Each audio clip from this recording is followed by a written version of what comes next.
کبھی کبھی تاریخ ایسے کردار پیدا کرتی ہے جو ہیرو بھی ہوتے ہیں اور ولن بھی۔ صدام حسین ایسا ہی ایک نام ہے۔ عراق کا صدر، عرب قوم پرستی کی دعویٰ دار اور دنیا کے طاقتوروں کو للکارنے والا ایک شخص۔ صدام 1937 میں عراق کے ایک غریب گاؤں العوج میں پیدا ہوا۔ غربت نے بچپن میں ہی اس کے دل میں اقتدار کی تڑپ پیدا کی۔ 1950 کی دہائی میں وہ باعث پارٹی میں شامل ہوا۔ اس پارٹی نے بعد میں عراق کی سیاست کو ہلا کر رکھ دیا۔ 1968 میں باعث پارٹی نے حکومت پر قبضہ کیا۔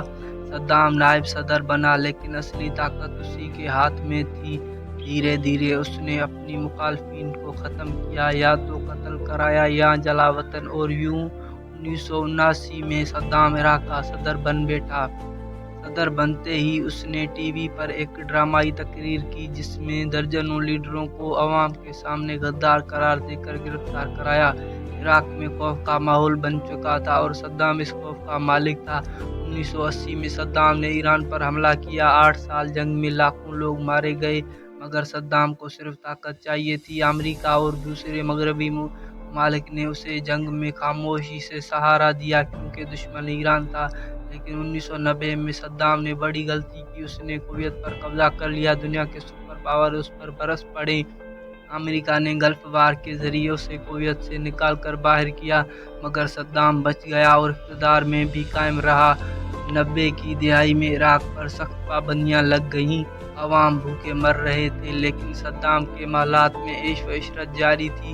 اس کی شخصیت ایک خوفناک آمر کی طرح بن چکی تھی جو صرف اپنی طاقت بچانا جانتا تھا۔ 2003 امریکہ نے الزام لگایا کہ عراق کے پاس مہلک ہتھیار ہیں۔ حملہ ہوا، حکومت گر گئی، لیکن صدام غائب ہو گیا۔ 8 مہینے تک وہ امریکہ کی نظروں سے چھپا رہا۔ آخرکار ایک چھوٹے سے زیر زمین خفیہ کمرے میں پکڑا گیا۔ صدام کا چہرہ بے بسی کی تصویر تھا۔ ایک وقت تھا امرب ایک قیدی تھا، پر مقدمہ چلا اور اسے انسانیت کے خلاف جرائم کا مجرم ٹھہرایا گیا۔ 2006 میں صدام حسین کو پھانسی دی گئی، مگر سوال یہ ہے کہ کیا صرف صدام حسین ہی قصوروار تھا، یا وہ پوری دنیا ان کی پالیسیوں کا نتیجہ تھا جنہوں نے ایک عام انسان کو درندہ بنا دیا؟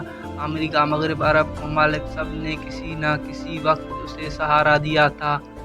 صدام نے ظلم کیے، لیکن عراق کو مضبوط بھی بنایا۔ تعلیمی نظام، سڑکیں، اسپتال سب اس کے دور میں بنی، مگر پھر اسی نے وہی کیا جو اکثر طاقتور کرتے ہیں۔ وہ آج عراق ایک ٹوٹا ہوا ملک ہے۔ صدام نہیں رہا، مگر اس کے دور کی یادیں ابھی بھی لوگ کے دلوں میں زندہ ہیں۔ کچھ اسے ہیرو مانتے ہیں، کچھ درندہ۔ سچ تو یہ ہے کہ وہ دونوں تھا۔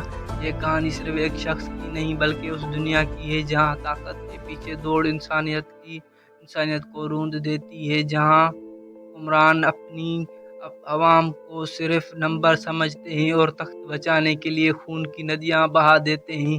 صدام حسین کی کہانی ختم ہو چکی ہے، لیکن ایسے کردار دنیا میں بار بار جنم لیتے ہیں۔ اگر ہم نے تاریخ سے سبق نہ سیکھا تو کل پھر ایک نیا صدام حسین ہمارے درمیان ہوگا، شاید اور بھی زیادہ خطرناک۔